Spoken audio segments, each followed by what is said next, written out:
बिस्मिल्लाहिर्रहमानिर्रहीम। अस्सलाम वालेकुम। बेनिकाब न्यूज़ के साथ मैं हुसैन हुसैन। चलते हैं खबरों की जानिब।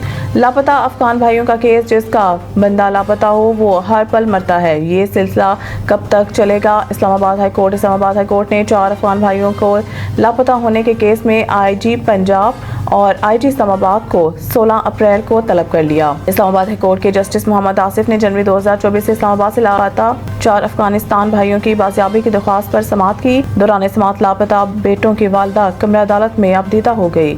जस्टिस आसिफ ने रिमार्क्स दिए, ये अगर आपके या मेरे साथ हो तो एहसास होता है।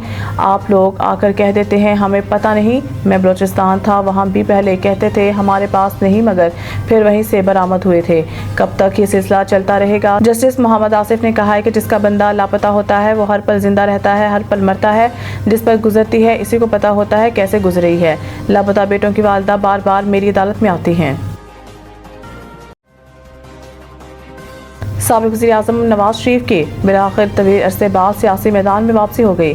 साबिक वज़ीर आज़म नवाज शरीफ ने अवामी राब्ते के लिए मुल्क के जलसे जलूसों का प्रोग्राम बना लिया, जिसका आगाज़ पंजाब से होगा। साबिक वज़ीर आज़म बलूचिस्तान के मसाइल हल करने के लिए भी किरदार अदा करने को तैयार हैं। दूसरी जानिब साबिक वज़ीर आला बलूचिस्तान डॉक्टर अब्दुल मालिक ने नवाज शरीफ के साथ लाहौर में बैठक लगाई, जिसमें उन्होंने बलूचिस्तान के मसाइल के हल के लिए नवाज शरीफ से किरदार अदा करने की दरख्वास्त की। नवाज शरीफ ने अपना सियासी और जमहूरी किरदार अदा करने की कीन-दहानी करवाई। मरीम नवाज का आसान कारोबार फाइनेंस के लिए ज़रूरत के मुताबिक कर्ज देने का हुक्म। वज़ीर आला पंजाब मरीम नवाज शरीफ की ज़ेर सदारत ख़ुसूसी इजलास हुआ, जिसमें आसान कारोबार फाइनेंस और आसान कारोबार कार्ड प्रोजेक्ट्स पर पेशरफ्त का जायजा लिया गया।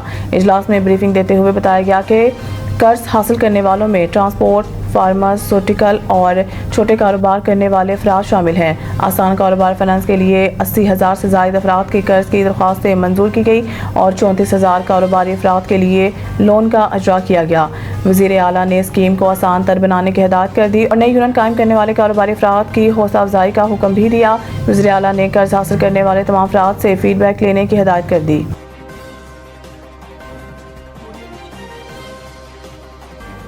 ट्रंप ने चीन के सिवा तमाम मुल्कों पर टैरिफ 90 दिन के लिए मुअत्तल कर दिया। पाकिस्तान समेत जवाबी टैरिफ न लगाने वाले मुल्कों को ट्रंप ने राहत दे दी। अमरीकी सदर ने चीन के सिवा तमाम मुल्कों पर टैरिफ 90 दिन के लिए मुअत्तल कर दिया। डोनाल्ड ट्रंप ने चीन पर टैरिफ की शरह 125% तक बढ़ा दी। अमरीकी सदर ने कहा है कि चीन पर 125% टैरिफ फौरी तौर पर नाफिज़ अमल होगा। चीन को जल्द एहसास हो जाएगा कि धोखा देना अब काबिल कबूल नहीं होगा। डोनाल्ड ट्रंप ने कहा है कि 75 से ज़ायद मुल्कों ने अमेरिका के साथ मुज़ाकरात का फैसला किया है। 90 रोज़ मुद्दत के दौरान 10% टैरिफ नाफिज रहेगा।